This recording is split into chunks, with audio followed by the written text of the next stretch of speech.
उन्नत करणं ही खऱ्या अर्थाने अहिंसा आहे.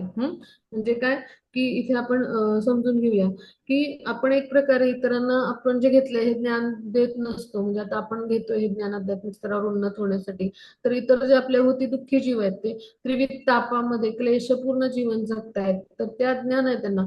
तर त्यांना आपण हे भगवानांच्या विषयीचं ज्ञान आणि या तीन तापातून मुक्त होण्याचं ज्ञान म्हणजे जे आध्यात्मिक स्तरावरचं ज्ञान आहे तर ते जर देत नसू, त्या ज्ञानाचा जर प्रसार करत नसू, तर एक प्रकारे आपण हिंसाच करतो आहोत. मग अहिंसा म्हणजे काय, त्यांच्यापर्यंत ते ज्ञान पोहोचवणं आणि त्यांना या आध्यात्मिक क्लेशातून मुक्त होण्यासाठी ज्ञानाचा प्रसार प्रसार करणं, मग हीच खरी भगवानांच्या दृष्टीनं अहिंसा आहे. पहा, मग आता इतरांकडून अपमान झाला तर आपण तो सहन करायला शिकलं पाहिजे. म्हणजे तृणादपी म्हणजे सुनीचेंना म्हटलंय. तर आणि तरोरूपी सहिष्णुता म्हटलंय, म्हणजे वृक्षासारखं किंवा गवतासारखं सहनशील असलं पाहिजे. गवत कसं त्याच्यावरून आपण कुणी गेलं तर ते पुन्हा उठून उभं राहतं. किंवा वृक्ष जे आहे ते ऊन थंडी वारा पावसामध्ये सदैव जो असतो उभा राहतो. पहा, सर्व काही सहन करत असतो आणि आलेल्या पानपतंगाला काय देतो, फळं देतो, फुलं देतो. त्यानंतर सावली. आसरा देतो, सावली देतो. मग असं आपण असलं पाहिजे, सहनशील. इतकं सहनशील म्हणजे आध्यात्मिक ज्ञानामध्ये आपण संलग्न होतो तेव्हा आपला इतरांकडून वारंवार अपमान होईल, आपल्याला उपेक्षित ठरवलं जाईल, आपल्याला आपला उपहास केला जाईल. आपल्याला असं विविध प्रकारे उपहासात्मक टोमणे सुद्धा मारतील लोक आताच्या जगतामध्ये. मग हे सगळं अपेक्षित आहे. भौतिक प्रकृतीमध्ये हीच रचना केली गेली आहे. म्हणजे प्रल्हाद महाराजांनी किती जे आहे ते त्रासाला, म्हणजे हिरण्यकशिपू आपल्या पित्यांकडून म्हणजे जे आहे ते किती त्रास जे आहे तर ते त्यांना म्हणजे सामोरं जावं लागलं. मग ह्याच्यावरून आपण लक्षात घेऊ की आध्यात्मिक ज्ञानामध्ये प्रगती करण्यासाठी त्यांनी इतक्या वडिलांकडूनच यातना भोगल्या. म्हणजे प्रल्हादाने सगळं काही सहन केलं, पण आपल्या आध्यात्मिक स्तरामध्ये प्रगती करण्यात किती अडथळे आले तरी त्यांनी चिकाटीने जे आहे ते भगवानांची भक्तिमय प्रेममय सेवा केली. म्हणजे भगवानांचं नाम सोडलं नाही. मग आपण पण असंच सहनशील असलं पाहिजे आणि दृढ निश्चयाने आपण जे आहे तर ते आपल्या आध्यात्मिक स्तरावर उन्नती करण्यासाठी प्रयत्न करत राहिले पाहिजे. मग आर्जव म्हणजे काय, आध्यात्मिक गुरुंना शरण क्षमा आहे आर्जव म्हणजे काय, तर आपण इतकं निष्कपट आणि इतकं मनाने सरळ हवं की आपण शत्रूला देखील सांगू शकलो पाहिजे जे काही सत्य आहे ते. म्हणजे इतक्या सरळ मनाचे आपण असणं आवश्यक आहे. आता पुढचा गुण आध्यात्मिक गुरुंना शरण जाणं, म्हणजे आचार्य उपासनम त्याला म्हटलं जातं. म्हणजे गुरूंचा स्वीकार करायचा. आपण आपल्या जीवनामध्ये आध्यात्मिक गुरु असल्याशिवाय आपण उन्नतीच नाही करू शकणार. आपल्यामध्ये इतकी क्षमता नाहीये जीवात्मा म्हणून की आपल्यासाठी काय योग्य काय अयोग्य हे ठरवू शकू आपण, किंवा सारासार विचार करण्याची बुद्धीच नाहीये. त्या बुद्धीची शुद्धी होऊन ती बुद्धी निर्माण करण्याचं काम जे ते आचार्य आपल्या मार्गदर्शनाने करत असतात, आपल्याला ज्ञान प्रदान करत असतात, भगवानांची सेवा करायची कशी ते शिकवत असतात. मग ह्या भगवत भक्तीच्या विज्ञानामध्ये प्रगत होण्यासाठी आपल्या जीवनामध्ये गुरु आवश्यक आहेत. गुरूंच्या सेवेद्वारे आणि गुरूंच्या मार्गदर्शनानुसार शास्त्रांच्या विधिविधानांचं पालन करून आपण आध्यात्मिक स्तरावर उन्नती करू शकतो. मग शौच म्हणजे काय, तर पावित्र्य. म्हणजे आपल्या जीवनामध्ये पावित्र्य प्राप्त होण्या म्हणजे जे आहे तर ते होण्यासाठी आपण काय प्रयास करायला पाहिजे, तर दोन प्रकारे प्रयास करू शकतो, आंतरिक आणि बाह्य सूची. म्हणजे आंतरिक सूची म्हणजे हरे कृष्ण महामंत्राद्वारे आपण काय करू शकतो की आपल्या अंतरात जी अशुद्धी आहे तर ती झटकून टाकू शकतो. आणि बाह्य स्तरावर आपण बाह्य शरीराची स्वच्छता करणं, स्नान आदी इत्यादी गोष्टी ज्या आहेत त्या करणं. तर त्याद्वारे आपण स्वच्छता किंवा शौचम जे आहे म्हणजे आपलं पावित्र्य जे आहे म्हणजे ते राखू शकू. स्थैर्य म्हणजे काय की मनुष्याने आध्यात्मिक जीवनामध्ये प्रगती करण्यासाठी सदैव स्थिर आणि दृढ निश्चय असलं पाहिजे. म्हणजे काय की दृढ निश्चयाविना आध्यात्मिक जीवनामध्ये प्रगती नाही होणार. म्हणजे काय की त्याला आत्मविनिग्रह असं म्हणायचं. म्हणजे काय की आध्यात्मिक प्रगतीसाठी ज्या गोष्टी आवश्यक आहेत, अनुकूल आहेत त्या स्वीकारणं, म्हणजे अनुकूलस्य संकल्प, प्रतिकूलस्य वर्जनम. म्हणजे आध्यात्मिक प्रगतीसाठी प्रतिकूल गोष्टी आहेत त्या त्यागून टाकणं. म्हणजे काय, तर आता आपली इंद्रिय इतकी प्रबळ आहेत की इंद्रिय भोग करायला ती उत्सुक असतात. मग आपण शरीराच्या मागण्या किंवा इंद्रियांच्या मागण्या नाही पुरवायच्या. तर शरीर आपलं व्यवस्थित आरोग्य त्याचं व्यवस्थित ठेवण्यासाठी जितके जेवढा इंद्रिय भोग करणं आवश्यक आहे तितकंच आपण करायचं. म्हणजे आपल्याला जे आहे तर जिभेचे चोचले पुरवायला नाही आपण अन्न ग्रहण करायचं, तर आपलं शरीर निरोगी ठेवण्यासाठी जितका जेवढा आवश्यक आहे तितकंच अन्न आपण ग्रहण करायचं. म्हणजे आता याचं उदाहरण म्हणजे काय की अनियंत्रित जे आहे तर आपली इंद्रिय म्हणजे जिव्हा, म्हणजे जिव्हावरचं आपण नियंत्रण नाही करू शकलो तर काय होईल, आपण सदैव जिभेने वेगवेगळ्या पदार्थांचा चव घेऊ, म्हणजे तो इंद्रिय भोग होईल. आणि दुसरं जिभेचं कारण आहे बोलणं. मग आपण निरर्थक बोलत राहिलो तर ती पण एक प्रकारचा अनियंत्रित म्हणजे इंद्रियच बनेल आपली जिव्हा. मग यासाठी आपण नित्यनेमाने जिभेला काय सवय लावायची, तर आपण जीवेला हरिकृष्ण म्हणजे महामंत्राचा जप करण्यामध्ये सतत जे आहे ते गुंतवून ठेवायचं. मग नेत्राविषयी सांग किंवा भगवानाचा प्रसाद ग्रहण करण्यासाठी त्याची चव चाखण्यासाठी जिभेला गुंतवून ठेवायचं. नेत्राविषयी तर आपण भगवानाचं जे सुंदर रूप आहे तर ते जे आहे त्याच्या व्यतिरिक्त दुसरं काही आपण पाहायचंच नाही असं जर आपण दृढ संकल्प केला तर निश्चितच आपण सोशल मीडिया, फेसबुक, रील्स हे सगळं पाहणार नाही, है ना. मग आताच्या काळात ही सगळी योगदान आहे. मग आता त्यामुळे नेत्र संयमित होते. मग कानाद्वारे कृष्ण कथाच ऐकायची, आपण कृष्णाविषयीच ऐकायचं, कृष्णाचं नाम, रूप, गुणलीला. नासिकेद्वारे कृष्णांना अर्पण केलेल्या फुलांचा आपण सुगंध घेतला. मग हा भक्तिमय सेवेचा मार्ग आहे पहा. मग अशा पद्धतीने आपण भगवत भक्तीमध्ये जे आहे ते उन्नत होऊ शकतो. मग त्यामुळे काय होईल, आत्मसंयमन होईल. मग इंद्रिय विषयांचा त्याग आपण करायचा. म्हणजे काय की मिथ्या अहंकार जो आहे तो आपल्याला नेहमी स्वतः देह आहोत म्हणजे ह्या भावनेमध्ये ठेवतो. मग आपण देह नसून आत्मा आहेत, मग हे जाणणं म्हणजे वास्तविक अहंकार. मग मी त्या अहंकार रहित व्हायचा आपण प्रयत्न करायचा. मग जन्म, मृत्यू, जरा, व्याधी इत्यादी मधील म्हणजे जे आहेत तर हे आपण ह्या ज्या समस्या आहेत हे जाणण्याचा प्रयत्न करायचा. म्हणजे मातेच्या गर्भामध्ये आपण खूप सारे असुविधा भोगतो आणि आपण भगवानांना विनवण्या करतो की मला ह्यातून बाहेर येऊ दे आणि बाहेर आल्यावर मी तुमची भक्ती करेन, पण इथे आल्यावर मी भोगच करतो या भौतिक जगतामध्ये.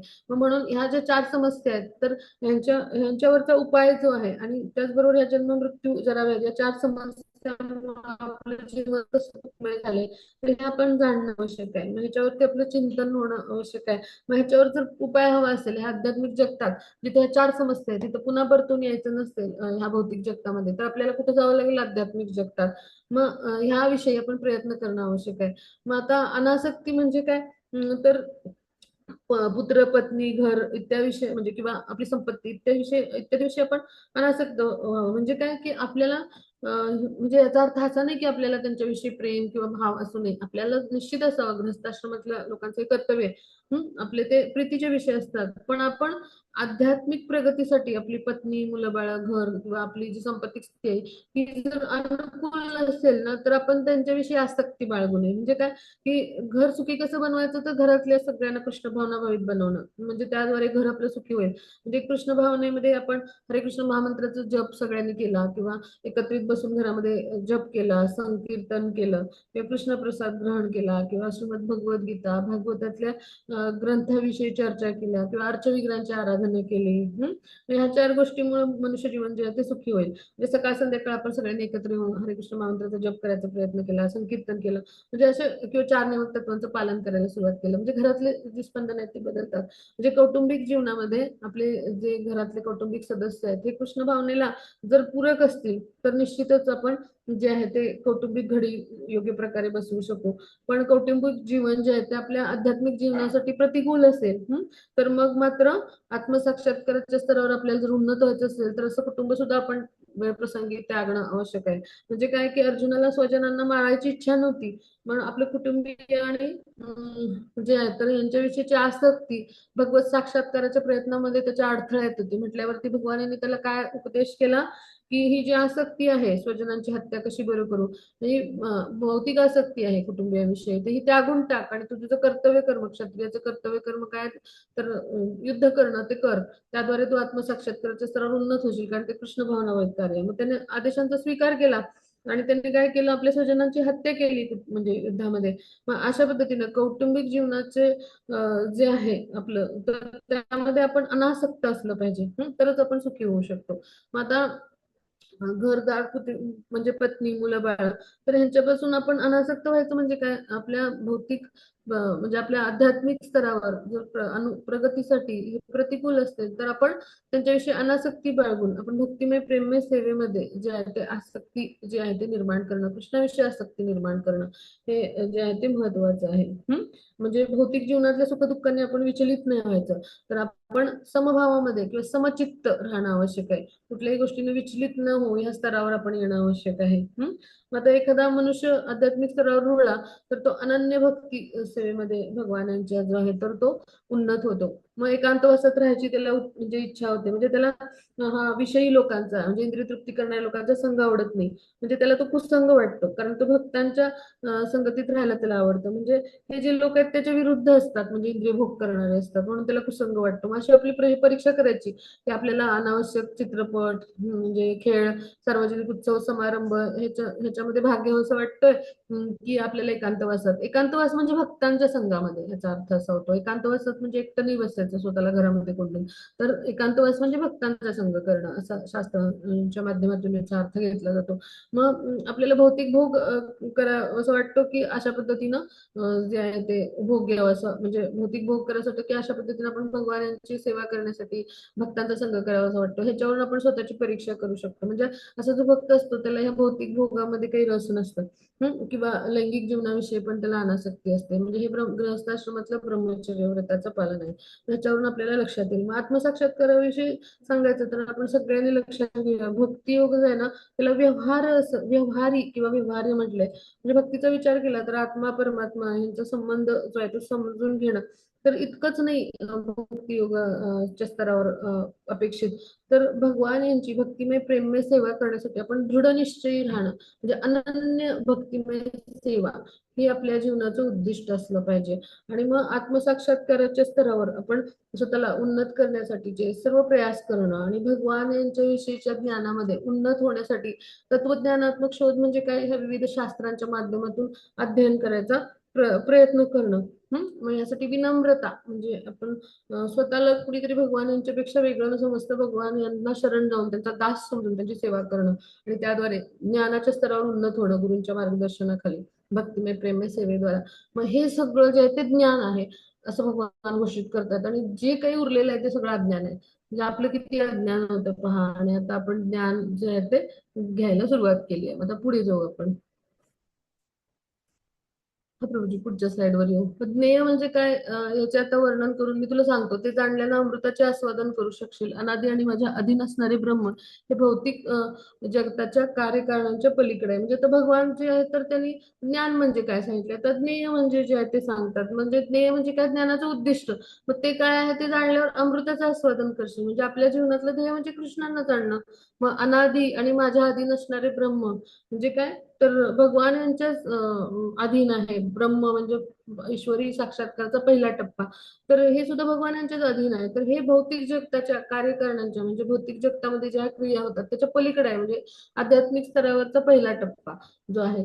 तर हे सुद्धा काय आहे की ह्या भौतिक जगताच्या पलीकडे आहे. म्हणजे ह्या स्तरावर जरी आपण आलो ज्ञान घेऊन भगवान यांच्याविषयी, तरी तो सुद्धा म्हणजे ती सुद्धा आपली जी आहे तर ती मोठी अचिव्हमेंट, म्हणजे खूप काही आपण मिळवल्यासारखं असतं. म्हणजे भौतिक जगतामध्ये जन्म मृत्यूच्या चक्र जे आहे किंवा त्या चक्रामध्ये सतत आपण येत राहणं, तर ह्याच्याही पलीकडं जो आहे तो आत्मसाक्षात्काराचा पहिला स्तर आहे. आता ते कसं, तर ते आपण समजून घेऊ. म्हणजे मग जेव्हा ब्रह्म आपण म्हणतो तेव्हा विज्ञान ब्रह्म, आनंद ब्रह्म म्हटलं जातं. म्हणजे ब्रह्म म्हणजे काय, तर आत्मसाक्षात्काराचा पहिला टप्पा. मग हे सुद्धा भगवान म्हणजे निर्विशेष ब्रह्म म्हणजे भगवानांच्या शरीरातून येणारे प्रकाश किरण, मग हे सुद्धा भगवानच त्याचा स्रोत आहेत. मग हे भौतिक जगताच्या पलीकडं हे आत्मसाक्षात्काराचे 3 स्तर आहेत. ते कसे ते आता आपण समजून घेणार आहोत. पुढे जाऊ आपण. हा, मग त्या श्लोकामध्ये भगवान काय सांगतात, परमात्मा हा सर्व इंद्रियाचं मूळ उगमस्थान आहे, पण तरी तो इंद्रिय रहित आहे आणि सर्व जीवांचं पालन करत असला तरी अनासक्त आहे आणि प्राकृतिक गुणांच्या पलीकडे आहे आणि त्याचबरोबर सर्व प्राकृतिक गुणांचा स्वामी आहे. म्हणजे आता परमात्म्याचे गुण सांगितले. आता आपण निर्विशेष ब्रह्माविषयी समजून घेतलं. आता परमात्मा म्हणजे दुसरा टप्पा. मग आता परमात्मा कसं आहे, तर सगळ्या इंद्रियांचं उगमस्थान जे आहे ते भगवान आहेत, त्यांना ऋषिकेश म्हटलं जातं. मग आता जीवात्म्याला आध्यात्मिक इंद्रिय असतात, पण बद्ध जीवनामध्ये काय होतं की जीवात्मा कामाच्या आवरणाने आच्छादित असतो, अशुद्ध आवरणाने, म्हणजे त्या भौतिक तत्वाने आच्छादित, शरीराने आच्छादित पण असतो. मग त्यामुळं जे आहे तर त्याचं ते आध्यात्मिक देह जो आहे तर तो जो आहे तर तो आच्छादित राहतो. मग आता भगवान यांची इंद्रिय कशी आहेत, तर ती जी आहेत ती आध्यात्मिक आहेत, दिव्य अलौकिक आहेत. म्हणून भगवान 3 गुणांच्या पलीकडे असे भगवान आहेत. त्यांना काय म्हटलंय, तर निर्गुण असं म्हटलंय. आणि त्याचबरोबर भगवान कसे पालन करतायत सर्व जीवांचे आणि तरी पण अनासक्त राहतात, म्हणजे भगवान आत्मतृप्त आहेत. त्यामुळं भगवान सगळ्यांचे उद्गम जरी असले तरी ते अनासक्त राहतात आणि प्रकृतीच्या 3 गुणांच्या पलीकडं म्हणजे कसे गुणरहित आहेत. म्हणून त्यांना काय म्हणले, म्हणजे गुणांच्या पलीकडं म्हणजे गुणांच्या प्रभावाने रहित आहेत ते, आणि म्हणून त्यांना काय म्हणले, प्राकृतिक गुणांच्या ते पलीकडं आणि त्या गुणांच्या प्रभावाने रहित आहेत, म्हणून त्यांना काय म्हणले, निर्गुण. आणि मग आता असे जे आहेत ते कोण आहेत, भगवान. तर सर्व प्राकृतिक गुणांचे स्वामी म्हणजे काय, भगवान यांचीच भौतिक शक्ती मायाशक्ती तिचे स्वामी आहेत भगवान, म्हणजे त्या प्राकृतिक गुणांचे भगवान स्वामी पण आहेत. मग असे कोण आहेत, अंतस्थ परमात्मा रूपात भगवान उपस्थित असतात. म्हणजे भगवान यांचे विस्तार रूप आहे परमात्मा म्हणजे. तर या रूपामध्ये भगवान उपस्थित असतात. आणि असे जे आहेत ते परमात्मा जे आहेत, तर ते जे आहेत तर ते आपल्या हृदयामध्ये उपस्थित असून साक्षी असतात आपल्या सगळ्या कर्मांचे आणि आपल्या सगळ्या जीवांचे पालन करत आहेत. आणि म्हणून असे जे आहेत तर ते दिव्य स्तरावरचे म्हणजे भगवानांचे अंश आहेत परमात्मा म्हणजे. आणि सगळ्या इंद्रियांचं उगमस्थान म्हणजे कोण आहेत, तर भगवान आहेत. पण तरी ते इंद्रिय रहित म्हणजे भौतिक इंद्रियांनी रहित आहेत, भगवानांची दिव्य आध्यात्मिक इंद्रिय आहेत. मग असे जे आहेत ते परमात्मा.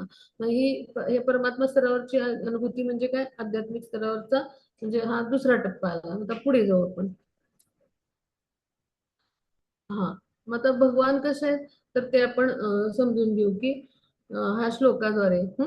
बहिरंतश्च भूतानाम अचरम चरमेव च सूक्ष्मत्वात् ज्ञेयम दूरस्थम चान्तिके च तत्. म्हणजे काय, की परम सत्य सर्व चराचर प्राणीमात्राच्या अंतरात आणि बाहेरही आहे.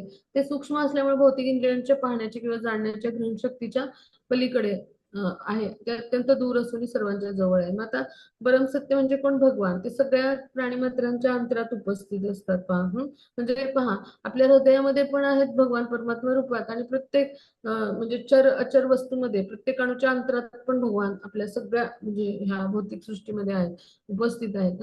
म्हणजे आपल्या बाहेर पण आहेत, सगळीकडे प्राणीमात्रांच्या अंतरात आहेत. म्हणजे सजीव निर्जीव सगळ्या म्हणजे सगळ्या ठिकाणी भगवान, म्हणजे अगदी अणुरेणूच्या अंतरात सुद्धा भगवान आहेत, हे आपण अनुभवलं. म्हणजे असे सर्व व्यापी आहेत आणि ते सूक्ष्म आहेत, इतक्या सूक्ष्म स्तरावर आहेत. मग ते सूक्ष्म असल्यामुळं कसं आहे की आपल्या हृदयात म्हणजे आपला म्हणजे आपण समजून घेऊ की आपला आत्मा जो कसा आहे तर तो कसा आहे, केसांच्या अग्रांचा 10,000 भाग इतका सूक्ष्म आत्मा आहे, म्हणजे इतके सूक्ष्म भगवान आहे. तर भौतिक इंद्रियाने आपल्याला ते पाहण्यासाठी किंवा जाणण्यासाठी किंवा म्हणजे ग्रहण करण्यासाठी त्या म्हणजे आत्म्याविषयी सगळं, तर ह्या सगळ्याच्या पलीकडे आहेत, म्हणजे इतके सूक्ष्म आहेत भगवान. आणि आपल्या अत्यंत दूर म्हणजे आध्यात्मिक जगतात आहेत तिकडे भगवान. आणि दूर असले तरी सर्वांच्या जवळ म्हणजे काय, तर आपल्या हृदयामध्ये उपस्थित आहेत पहा. ह्याच्यावरून आपल्याला लक्षात येईल पहा की भगवान जे आहेत तर त्यांना जाणण्यासाठी आपलं भौतिक मन किंवा इंद्रिय जे ते अपूर्ण आहेत. म्हणजे कृष्ण भावनेमध्ये भक्तिपूर्ण सेवेमध्ये जेव्हा आपण स्वतःला संलग्न करू तेव्हा आपले मन आणि इंद्रिय शुद्ध होतील आणि मग आपण भगवानांना सतत पाहू शकू समोर पहा. म्हणजे भगवत प्रेम जे आहे तर प्राप्त केलेला जो भक्त असतो ना, तोच भक्तीच्या नेत्रांनी आणि प्रेमाच्या अंजनांनी असं भगवानांना पाहू शकतो. ब्रह्मसंहितेत म्हटलंय पहा. म्हणजे भक्ती योगाद्वारेच आपल्याला भगवानांना जाणणं शक्य आहे. इथं चित्रात पहा. जे परीक्षित महाराज होते तर त्यांनी उत्तर मातेच्या गर्भामध्ये असताना अश्वत्थामाने ब्रह्मास्त्र सोडलं होतं. मग त्यावेळेला त्याचा निपात करण्यासाठी परमात्मा स्वरूपात जे भगवान होते त्यांच्या हातात गदा आहे पहा. त्यांनी ब्रह्मास्त्र जे आहे तर त्याचा निपात केला. मग ते गदेनं कसं लढत होतं ते त्यांनी जे आहे ते मातेच्या गर्भामध्येच पाहिलं होतं परीक्षित महाराजांनी. म्हणजे भगवान यांचा हा बाह्य साक्षात प्रत्यक्ष भगवान यांना पाहिलं. म्हणजे अंतरात साक्षात्कार आणि बाह्य साक्षात्कार असे दोन साक्षात्काराचे आहेत प्रकार. तर बाह्य साक्षात्कार म्हणजे प्रत्यक्ष पाहिलं होतं. मग त्यामुळे त्यांचं नाव परीक्षित ठेवण्यात आलं की ते जेव्हा जन्म घेऊन बाहेर आले तेव्हा सगळ्यांना निहाळायचे की हेच ते व्यक्ती आहेत का, म्हणजे भगवान यांना शोधत होते. म्हणजे किती मोठी कृपा आहे बा. मग त्यामुळे त्यांचं नाव परीक्षित ठेवण्यात आलं. म्हणजे काय की भगवान जे आहेत तर अशा पद्धतीने आपल्या हृदयस्थ परमात्मा म्हणून उपस्थित असतात पहा. आणि त्या अंतरात पण आहेत आणि बाहेरही आहेत. मग आता पुढचा श्लोक आपण घेऊ. हा, प्रभूजी पुढच्या श्लोकावर. मग सर्व प्रकाशमान वस्तूमधील प्रकाशाचे उगम तो आहे, तो भौतिक अंधकाराच्या अतीत आणि अव्यक्त आहे, तो ज्ञान आणि ज्ञेय आहे, तोच ज्ञानाचे ध्येय सुद्धा आहे, तो सर्वांच्या हृदयात स्थित आहे. म्हणजे आता इथं आपण समजून घेऊ की भगवान जे आहेत तर ते कसे आहेत तर सर्व प्रकाशमान जे वस्तू आहेत म्हणजेच काय, तर चंद्र, सूर्य, नक्षत्र यांना सगळ्यांना जे आहे ते भगवान यांच्या दिव्य अंगकांतीतून जे प्रकाश किरण येतात, ब्रह्मज्योती ज्याला म्हणतो, तर त्यातून प्रकाश मिळतो. मग भगवान यांचं तेज जे आहे तर ते अशा पद्धतीनं सगळीकडं आध्यात्मिक जगतामध्ये जे आहे ते पसरलेलं असतं पहा. मग याच्यावरून लक्षात येईल की आध्यात्मिक जगत जे आहे तर ते कसं आहे आपल्या भौतिक जगतापासून खूप दूर आहे. म्हणजे आणि आध्यात्मिक जगत हे कसं आहे 3/4 आणि भौतिक जगत 1/4 आहे. मग सूर्याप्रमाणे म्हणजे जो आहे तर सूर्य जो आहे तर म्हणजे तर त्याप्रमाणे म्हणजे सदैव म्हणजे ते आहे ते कसं आहे ते आध्यात्मिक जगत जे आहे ते भगवानांच्या म्हणजे भगवानांच्या शरीरातून येणाऱ्या प्रकाश किरणामुळे प्रकाशित असतं.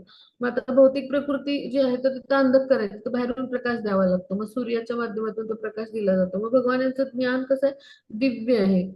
मग आता हृदयात जे भगवान आहेत तर ते आपल्याला काय करतात, हे भौतिक अंधकार रूपी आपलं जे जीवन आहे ना तर त्यातून बाहेर येण्यासाठी असं दिव्य ज्ञान जे आहे आध्यात्मिक ज्ञान जे आहे ते आपल्याला देत असतात. पाहूया यासाठी आपण त्यांना शरण जाणं आवश्यक आहे. आणि भगवान जे आहेत तर ते कसे म्हणजे तर तेच आपल्या ज्ञानाचं उद्दिष्ट आहे. म्हणजे आपल्या ज्ञानाचं ध्येय म्हणजे जे जाणणं, ज्ञानाचं ध्येय त्याला म्हणायचं ज्ञेय. मग भगवान हेच आपल्या ज्ञानाचं ध्येय आहेत आणि ते आपल्या हृदयामध्ये जे आहे ते उपस्थित आहेत. म्हणजेच काय, आत्मा आणि परमात्मा हे दोन्ही क्षेत्रज्ञ आहेत हे आपण मानलं पाहिजे. आणि त्यामुळं भगवान हे आपल्या सगळ्यांचे प्रभू किंवा आश्रयस्थान असलेले आहेत. त्यामुळे जीवात्मा आणि आत्मा परमात्मा हे जे आहेत तर ह्यांच्यामध्ये भेद हा सदैव राहील. यांच्यामध्ये मग हेच जाणणं हे आपल्या जीवनाचं ध्येय असलं पाहिजे. मग अशा पद्धतीने आपलं भौतिक अंधकारमय जीवन आहे त्याच्या अतीत अव्यक्त असे जे आहे ते निर्विशेष ब्रह्म, मग त्यानंतर परमात्मा अनुभूती आणि त्यानंतर भगवान यांची अनुभूती. मग हे जाणणं म्हणजे ज्ञान, म्हणजे भगवान यांना अशा स्तरावर जाणणं. आणि हे ज्ञानाचं ध्येय आहे. म्हणजे काय की भगवान यांना जाणणं. मग असं ध्येय जे आहे तर ते असलेले म्हणजे कोण आहेत, आपल्या ज्ञानाचं ध्येय असलेले म्हणजे कोण आहेत, परमात्मा. मग त्यांना जाणणं की जे आपल्या हृदयात स्थित आहेत.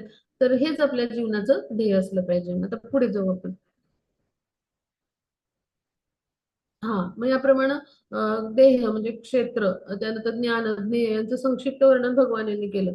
आता भगवान काय म्हणतात की माझा भक्तच पूर्णपणे जाणून माझ्या स्वभावाला प्राप्त करू शकतो. आता भगवान यांचा स्वभाव म्हणजे काय, तर दिव्य आध्यात्मिक स्वभाव म्हणजेच काय, दिव्य शरीर आहे भगवान यांचं.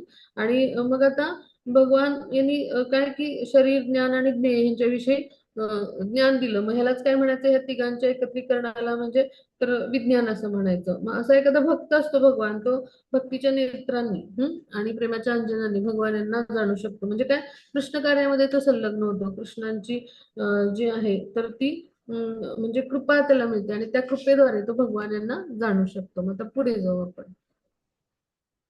हा पुढच्या श्लोकावर.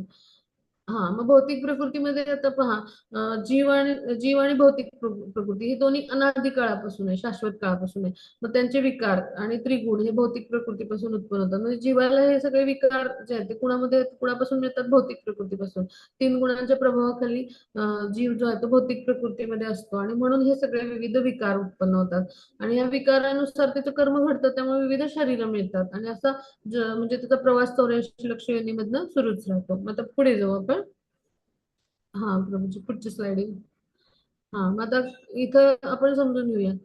कार्यकारण कर्तृत्वे हेतु प्रकृतीरुच्यते, पुरुष सुख दुःखानां भोक्तृत्वे हेतुरुच्यते. म्हणजे काय की प्रकृती ही भौतिक कार्यकारणांना कारणीभूत असल्याचं म्हटलंय. तर जीव या संसारातील विविध सुख दुःखांच्या उपभोगास कारणीभूत असल्याचं म्हटलं जातं. म्हणजे काय की भौतिक प्रकृती जी आहे तर विविध आपल्याला शरीर देते, विविध योनी देते.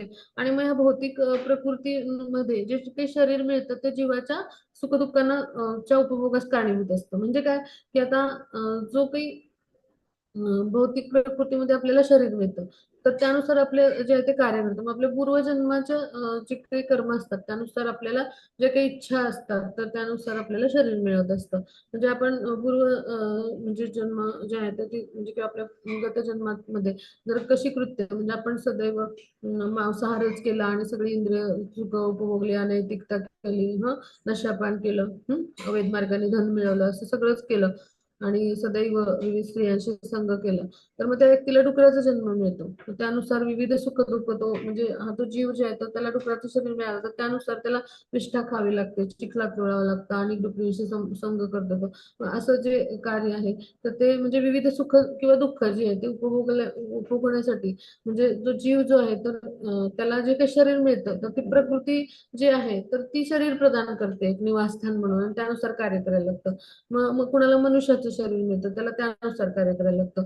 मग कुणाला जे आहे तर ते आता आपण म्हणू की अस्वलाचं शरीर म्हणजे मिळतं तर ते सतत झोपणाऱ्या व्यक्तीला मग त्याला अस्वलाचं शरीर मिळतं. कुणाला वृक्षाचं शरीर मिळतं की आपले शरीर अवयव सतत तुकडे टाकणारी एखादी स्त्री असेल मग तिला वृक्षाचं शरीर मिळतं. म्हणजे असं निवासस्थान जे आहे ती भौतिक प्रकृती पुरवते आणि मग त्यामुळे त्याला विविध सुखदुःखांना तो जीव जो आहे तो त्याचा उपभोग करण्यासाठी म्हणजे त्याला ही विविध सुख दुःख उपभोग त्या शरीरामुळं म्हणजे शरीर हे निवासस्थान आहे ते भौतिक प्रकृतीनं प्रदान केल्यामुळं ती जी आहे तर ती उपभोगायला लागतात पहा. म्हणजेच मग त्याला डुकराचं मिळालं शरीर, कुत्र्याचं मिळालं शरीर तर त्यानुसार वागायला लागेल, त्यानुसार कार्य करायला लागेल. मग इथे सुद्धा आत्म्यासोबत परमात्मा असतो म्हणजे इतकं इतकं दुःखमय जीवन आहे भगवानांना माहितीये म्हणून ते सदैव आपल्यासोबत उपस्थित असतात. मग पुढे जाऊ आपण. हो.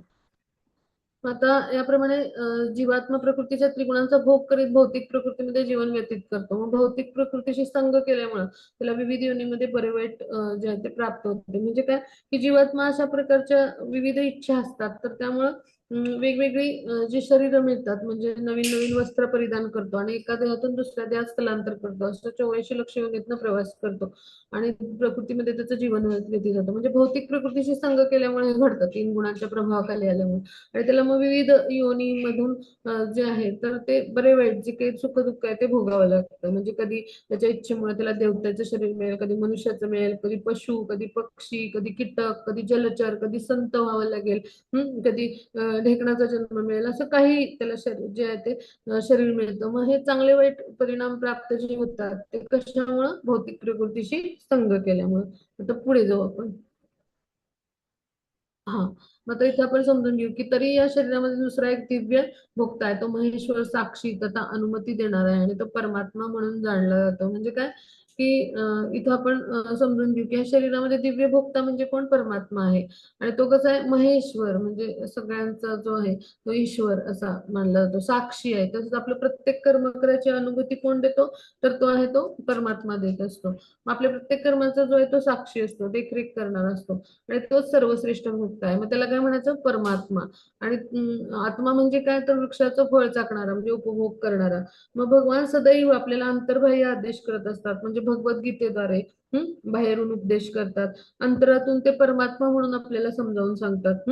आणि अशा पद्धतीनं भगवान जे आहे ते आपल्याला ज्ञान देत असतात परमात्माच्या रूपामध्ये. त्यांना चैत्य गुरु म्हणायचं. बाह्य स्तरावर भगवद्गीतेद्वारे गुरूंच्या माध्यमातून ज्ञान देत असतात. म्हणजे भगवान सदैव आपल्याला सहाय्य करत असतात. म्हणजे असा जो परमात्मा आहे तो आपल्या प्रत्येक कर्माचा साक्षी त्याचा अनुमती देणारा आहे. आणि मग जो प्रथम भोगता आहे तो काय करतो म्हणजे आपला आत्मा तो जो आहे तो इंद्रिय भोग करतो सगळी जी आहे तर कर्म जी आहेत तर ती करत असतो आणि त्या कर्मांचा साक्षी म्हणजे कोण असतात परमात्मा असतात. मग आता पुढे जाऊ आपण. हा जो भौतिक प्रकृती जीव त्रिगुणांचे विकार या संबंधीचे तत्व जाणतो त्याला निश्चित मोक्षप्राप्ती होते. त्याची वर्तमान स्थिती कशी असली तरी त्या ठिकाणी पुनर्जन्म होत नाही. म्हणजे आता ज्याला हे भौतिक प्रकृती परमात्मा जीव यांचा परस्पर काय संबंध आहे हे जेव्हा समजेल तेव्हा त्याला मोक्षप्राप्ती होईल. म्हणजेच काय तो आध्यात्मिक स्तरावर उन्नत होण्यासाठी आणि आध्यात्मिक जगतात प्रवेश होण्यास करण्यासाठी पात्र ठरतो. म्हणजे हे या ज्ञानाचा परिणाम आहे. आपण ज्ञान घेतलं तर त्याचा परिणाम हा आहे. म्हणजे पहा म्हणजे ह्याच्यावरून आपल्याला लक्षात येईल की आपल्या जीवनामध्ये प्रमाणित आध्यात्मिक गुरु किंवा साधू पुरुष यांचा आपण जर संग केला तर आपण ह्या दिव्य ज्ञानामध्ये उन्नत होऊ आणि मग निश्चितच आपण मोक्ष प्राप्तीसाठी जे आहे ते पात्र ठरू. पहा म्हणजे वर्तमान स्थिती आपली कशी असते म्हणजे किती पापी असतो आपण तरी आपण ह्या ज्ञानामध्ये जर उन्नत झालो आणि भगवान यांची भक्तिमय प्रेममय सेवा आध्यात्मिक गुरूंच्या मार्गदर्शनाखाली करू शकलो तर निश्चितच आपण पुन्हा परतून या जगतात येणार नाही. म्हणजे पुनर्जन्म आपला होत नाही. आपल्याला आध्यात्मिक जगतात प्रवेश मिळेल. पहा जसं परीक्षित महाराजांना शाप मिळाला होता ब्राह्मण पुत्रांकडून, शृंगीकडून. तरी देखील त्यांनी काय केलं, तर ज्ञान जे आहे म्हणजे काय, की भौतिक प्रकृती, जीव किंवा त्रिगुणांचे विकार या संबंधीचं तत्व त्यांनी जाणलेलंच होतं. भगवानाचे भक्त होते. हरिकथा ऐकली त्यांनी 7 दिवस 7 रात्री सुखदेव गोस्वामींकडून. आणि आपली स्थिती जी आहे तर ती म्हणजे जी आहे, तर वर्तमान स्थिती ही शापित होती, पण त्याचं पुनरावृत्ती म्हणजे त्याची काय म्हणू, की त्याचं त्यांनी काय केलं, तर त्या शापित स्थितीचा सुद्धा म्हणजे जे आहे, तर त्या शापित परिस्थितीमध्ये सुद्धा त्यांनी मोक्ष प्राप्ती केली. म्हणजे कशी केली, तर भगवान यांच्याविषयी भगवान यांच्याविषयीचं ज्ञान जे आहे, तर ते ग्रहण करून भगवान यांच्या लीला ज्या आहेत तर त्या ऐकल्या. आणि त्याद्वारे जे ते म्हणजे केवळ श्रवण भक्तीने त्यांनी जे ते मोक्ष प्राप्ती केली. पहा, म्हणजे अशा पद्धतीने हे ज्ञानच घेतलं एक प्रकारे, भगवान आणि त्यांच्या भक्तांच्या लीला, आणि त्याचबरोबर भौतिक प्रकृतीमध्ये जीव कशा कार्य करतो, त्रिगुणांचे विकार हे संबंधित हे सगळं ज्ञान, आणि त्याचबरोबर भगवान आणि भक्तांच्या लीला हे सगळं एकत्रित भागवतामध्ये आहे. मग तो त्यांनी श्रवण केला आणि त्याद्वारे आपली उन्नती करून घेतली. मग आता पुढे जाऊ आपण. हा, म्हणजे आता आपण यातून समजून घेतलं की आपण कृष्ण भावनेचं पुनरुज्जीवन करणं आवश्यक आहे. म्हणजे कृष्ण भावनेमध्ये जर आपण उन्नत झालो तर निश्चितच या जगात परतून येणार नाही. मग आता काही जण परमात्म्याची अनुभूती आल्यावर आपल्या अंतरात, काही जण ध्यानाद्वारे, तर काही जण ज्ञानाच्या अनुशीलनाद्वारे, काही जण निष्काम कर्माद्वारे करतात. म्हणजे प्रत्येकाचं साधनं वेगळी आहे, पण त्यांचं अंतिम गंतव्य काय, परमात्म्याची अनुभूती करणं. मग काही जण अनुभूती ध्यानद्वारे म्हणजे हृदयस्थ परमात्म्यावर ध्यान लावून त्यांची परमात्म्याची अनुभूती घेतात. म्हणजे योगी जन जे आहेत ते जे ध्यान योगी. मग काही जण ज्ञानाच्या अनुशीलनाने ज्ञानाद्वारे जाणतात, मग ते जे ज्ञान योगी. आणि मग काही जण निष्काम कर्माद्वारे म्हणजे भगवानाच्या संतुष्टीसाठी कार्य करून म्हणजे हळूहळू ते भक्ती मार्गी बनतात. म्हणजे असे विविध हे मार्ग आहेत भगवानांचे परमात्मा रूपाची अनुभूती करण्यासाठीचे. मग आता पुढे जाऊ आपण. हा, मग आध्यात्मिक ज्ञानामध्ये निष्णात नसून, आता हे सगळं योग्यांचं झालं, पण जो आध्यात्मिक ज्ञानामध्ये निष्णातच नाहीये, मग त्याचं गंतव्य काय, मग त्यांनी कसं म्हणजे कशा पद्धतीने मोक्ष प्राप्ती करायची, या जन्ममृत्यूच्या फेऱ्यातून मुक्त कसं व्हायचं, ह्याच्याविषयी हा श्लोक आहे. की आध्यात्मिक ज्ञानामध्ये निष्णात नसूनही जर इतरांकडून परमपुरुषांसंबंधी ऐकून त्याची उपासना करण्यास प्रारंभ करणारे अन्य काही जण आहेत, म्हणजे मग प्रमाणित व्यक्तींकडून ऐकण्याच्या त्यांच्या प्रवृत्तीमध्ये ते सुद्धा जन्ममृत्यूचा मार्ग पार करतात. म्हणजे आता आध्यात्मिक ज्ञानामध्ये आपल्यासारखं सामान्य पती जीवात्मा जो आहे तो निष्णात नसतो. मग त्यांनी काय करायचं, तर त्यांनी जे आध्यात्मिक ज्ञानामध्ये जे असे निष्णात कोण आहेत, तर गुरु असतात, साधू पुरुष असतात, तर त्यांच्याकडून असे जे प्रमाणित आध्यात्मिक गुरु आहेत किंवा असे उच्च कोटीचे भगवान यांचे भक्त आहेत, त्यांच्याकडून जर भगवान यांच्याविषयी म्हणजे परमपुरुष म्हणजे भगवान यांच्याविषयी ऐकलं आणि त्यांनी केलेल्या मार्गदर्शनानुसार, त्यांनी सांगितलेल्या मार्गदर्शनानुसार शास्त्राच्या विधिविधानांचं पालन केलं, भगवानाची भक्तिमय प्रेममय सेवा करायला प्रारंभ केला, असे जे असतात, तर ते प्रमाणित व्यक्ती म्हणजे अशा गुरूंकडून त्यांनी ऐकल्याचा त्यांचा जो ते प्रवृत्ती असते, म्हणजे ते सगळं त्यांच्या आज्ञेचं पालन करतात. त्यामुळे काय होतं, तर ते जन्ममृत्यूच्या फेऱ्यातून मुक्त होतात. म्हणजेच काय, गुरूंच्या मार्गदर्शनाखाली वैदिक साधनेद्वारे भक्तिमय प्रेममय सेवेद्वारे आपण गुरूंच्या मार्गदर्शनाखाली या जन्ममृत्यूच्या फेऱ्यातून मुक्त होऊ शकतो. म्हणजे जसं कपिल मुनी आहेत, तर माता देवहूती जे आहेत तर त्यांनी त्यांना गुरु मानलं, ते भगवानांचाच अवतार आहे. आणि त्यांच्याकडून मार्गदर्शन घेऊन त्यांनी जे आहे ते जन्ममृत्यूचा जो म्हणजे जे चक्र आहे तर त्यातून स्वतःची मुक्तता करून घेतली. म्हणजे असं काही नाही की आध्यात्मिक ज्ञानामध्ये निष्णात आपण असलो तरच आपल्याला मुक्ती मिळेल. तर प्रमाणित आध्यात्मिक गुरूंच्या मार्गदर्शनाखाली आपण आध्यात्मिक ज्ञानात निष्णात जरी नसलो तरी श्रवण भक्तीने आणि भक्तिमय प्रेममय सेवेद्वारे आपण म्हणजे नवविधा भक्तीतलं एक अंग श्रवण पाहिलं, तर त्याद्वारे किंवा नवविधा भक्तीपैकी एका जरी मार्गाने आपण प्रयास केले आणि प्रमाणित आध्यात्मिक गुरूंच्या मार्गदर्शनाखाली प्रयास केले तरी आपण जन्ममृत्यूच्या फेऱ्यातून मुक्त होऊ शकतो. आता पुढे जाऊ आपण. हा, मग हे भरतर्षभ चर आणि अचर हे तू जे काही अस्तित्वात पाहतोस ते क्षेत्र आणि क्षेत्रज्ञांच्या संयोगापासून निर्माण होते. आता चर आणि अचर म्हणजे हलणार आणि न हलणार. चर म्हणजे काय, की ज्याच्यामध्ये चेतना शक्ती आहे त्यामुळे ते हालचाल त्यांची होत असते. आणि अचर म्हणजे काय, की ज्यांची हालचाल होत नाही, एका जागी जे स्थिर आहे, असं असं जे आहे. मग आता हे सगळं जे आहे तर ते भौतिक प्रकृतीमध्ये म्हणजे आपण पाहतो, तर हे कसं आहे, तर क्षेत्र आणि क्षेत्रज्ञांच्या संयोगापासून. म्हणजे क्षेत्र म्हणजे काय, भौतिक प्रकृती म्हणजे भौतिक शरीर आपल्याला दिलं जातं. क्षेत्रज्ञ म्हणजे जीवात्मा तिथे प्रवेश करतो, म्हणजे यांचा संयोग होऊनच मिळतं. म्हणजे पहा, प्रत्येक म्हणजे पशु किंवा हे ना शरीर जे आहे ते भौतिक आहे, म्हणजे क्षेत्र आहे त्याचं शरीर म्हणजे, आणि क्षेत्रज्ञ म्हणजे त्याचा आत्मा असं. तर क्षेत्र आणि क्षेत्रज्ञांच्या संयोगामुळेच त्याचे चर आणि अचर जे आहे ते सगळं निर्माण होतं असं भगवान सांगतात. पहा, म्हणजे ह्याच्यावरून आपल्याला लक्षात येईल की परा आणि अपरा दोन्ही प्रकृतींच्या संयोगामुळे हे सगळं निर्माण होतं, आणि याचे नियंत्रक कोण आहेत? भगवान आहेत. आता पुढे जाऊ आपण. बरोबर, पुढची स्लाइड घेऊ आपण. हा, मग आता इथे भगवान काय म्हणतात की सर्व देहामध्ये जीवात्म्याला सोबत देणाऱ्या परमात्म्याला पाहणारा, नश्वर देहामधील आत्म्याचा तथा परमात्म्याचा कधी विनाश होत नाही हे जाणारा मनुष्यच यथार्थ दृष्टीने पाहतो. म्हणजे काय की सर्व देहामध्ये जीवात्म्यासोबत कोण असतो? तर परमात्मा उपस्थित असतो, मग त्याला पाहणारा. आणि नश्वर देहामध्ये आत्म्याचा किंवा म्हणजे जो देह नश्वर आहे, देह नष्ट होतो, मग त्यामध्ये आत्मा किंवा परमात्मा हा कधीच नष्ट नाही होत. तर हे जाणणारा जो आहे, म्हणजे जो मनुष्य सत्संगाद्वारे शरीर, शरीराचा स्वामी म्हणजे कोण? जीव, आणि जीवाचा मित्र म्हणजे परमात्मा ह्यांना पाहतो, तो यथार्थ ज्ञानी आहे. म्हणजे काय की हे त्याला ज्ञान असतं की आत्मा आणि परमात्मा कधी नष्ट पावत नाही, त्यांचा नाश होत नाही. आणि देह नश्वर आहे, तर तो देह नष्ट होतो. मग हा हे जे सगळं ज्ञान आहे, आणि ह्या तिन्ही गोष्टींना असं संयुक्तपणे जो पाहतो, तर त्यालाच यथार्थ दृष्टी असं म्हटले. पहा, म्हणजे भौतिक जगतामध्ये कसं असतं, लोक अज्ञानी असतात, ते आपल्याला शरीर समजतात, त्यांना वाटतं की शरीराचा नाश झाला की सगळं नाश होतं. म्हणजे पण शरीराच्या नाशानंतर जीवा म्हणजे जो आहे तो जीवात्मा आणि परमात्मा ह्याचा नाश नाही होत. मग हे जे आहे ते आपण जाणलं पाहिजे. म्हणजे आत्मा जो आहे तो भ्रमण करत असतो वेगवेगळ्या देहामध्ये, त्याबरोबर परमात्मा पण त्याच्यासोबत भ्रमण करत असतो. मग हे जाणणं म्हणजे यथार्थ दृष्टीने पाहणं असं आहे. मग आता पुढे जाऊ आपण. हा, मग जो मनुष्य सर्व जीवांमध्ये परमात्म्याला समान रूपाने उपस्थित असल्याचे पाहतो, मनामुळे स्वतःची अधोगती होऊ देत नाही, याप्रमाणे तो परमगतीला प्राप्त होतो. म्हणजे काय की जो मनुष्य जो आहे तो इथं आपण समजून घेऊ की सगळ्या जीवामध्ये म्हणजे जो आहे तो परमात्म्याला समान रूपांमध्ये पाहतो. म्हणजे गाय असो, हत्ती असो, ब्राह्मण असो, चांडाळ असो, साधू पुरुष, या सगळ्यामध्ये एकच परमात्मा उपस्थित आहे, आणि ते भगवान यांचं रूप आहे. अशा पद्धतीनं त्याची दृष्टी जेव्हा विकसित होते ना, तर त्यावेळेला तो जो आहे तर तो उन्नत झालेला असतो आध्यात्मिक स्तरावर. म्हणजे तो प्रत्येक सजीव वस्तूमध्ये भेद नाही शरीराचा जाणत, शरीर किंवा योनीचा, तर तो त्या सगळ्यामध्ये एकाच परमात्म्याला पाहतो. मग असा जो व्यक्ती आहे त्याचं अधःपतन होत नाही. पहा, त्याचं मन जे असतं ते संयमित स्थिर झालेलं असतं.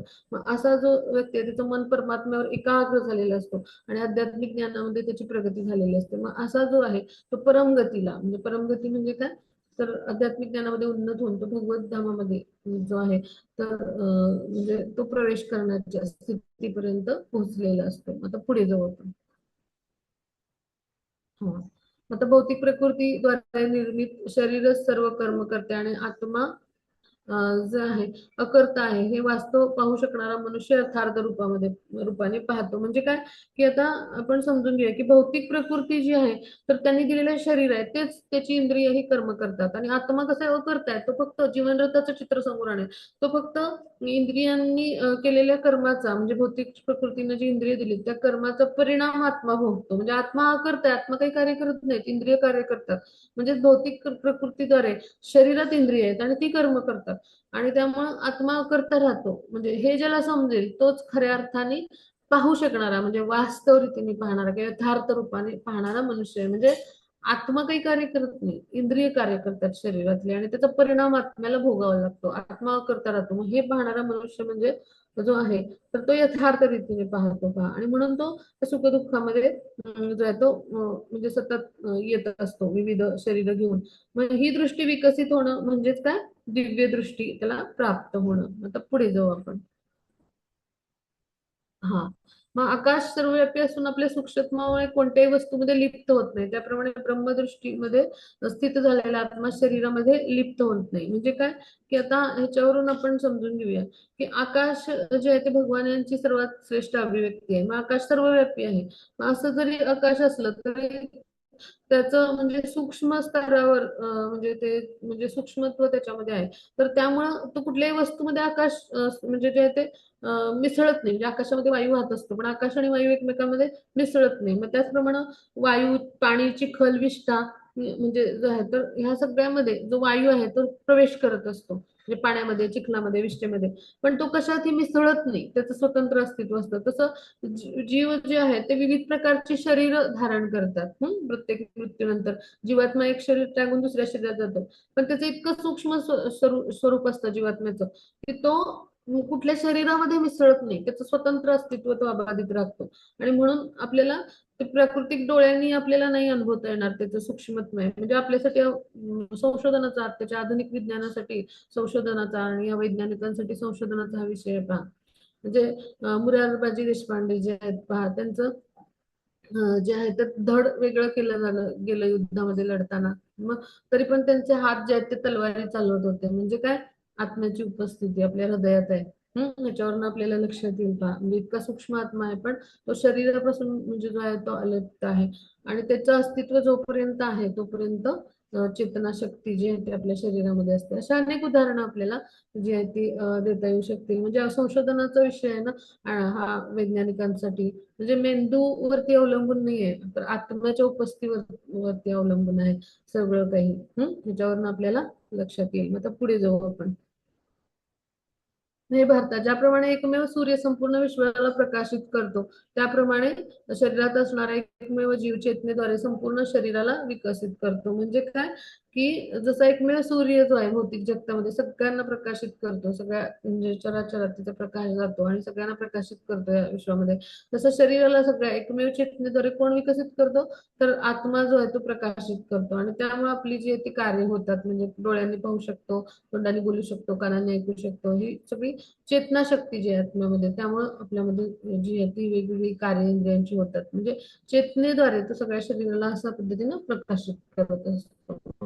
पुढे जाऊ आपण पुढच्या स्लाइड वर.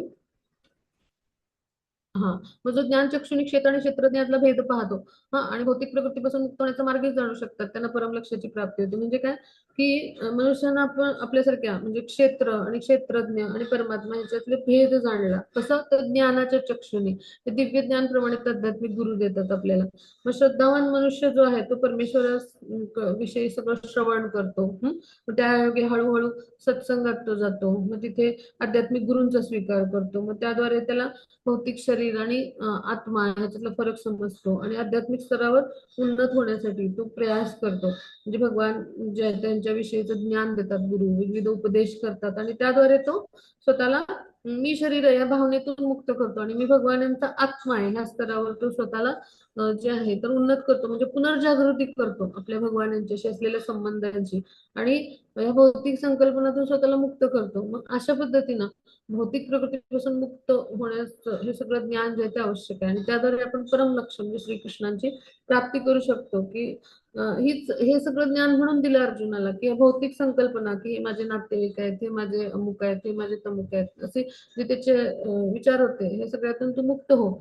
आणि तुझं जी वास्तविक स्थिती काय आहे, जीवात्मा म्हणून भगवानाचा अंश आहे, सेवक आहेत, हे तू जाणून घे. ते जाणून घेतल्यावर काय होईल, मग भौतिक प्रकृतीपासून मुक्त होण्याचा मार्ग म्हणजे काय, तर भक्तिमय प्रेममय सेवा. त्याद्वारे आपण परम लक्ष्य म्हणजे भगवानांची प्राप्ती करू शकतो. मग अशा पद्धतीने आपण हे सगळं ज्ञान आहे ते आज आपण घेतलं. तर आपण इथे आता थांबूया, आपला अध्याय संपला. कोणाला काही शंका असतील तर विचारू आपण. प्रभूजी रेकॉर्डिंग स्टॉप करूया. हा, आता श्लोक घेऊ आपण. 23 नंबरचा श्लोक. उपद्रष्टा हनुमंताचे. हा, 23. हा, हा श्लोक आपण म्हणूया. कोण म्हणेल? हरे कृष्ण. हेमंत प्रभूजी म्हणाल तुम्ही? हरे कृष्ण. हरे हा, कृष्ण. हा म्हणूया. हरे कृष्ण. उपद्रष्टानुमंता च भर्ता भोक्ता महेश्वरः परमात्मेति चाप्युक्तो देहस्मिन् पुरुष परा. हरी बोल, खूप छान म्हणालात प्रभू, हरे खूप कृष्ण. छान. हरे कृष्ण.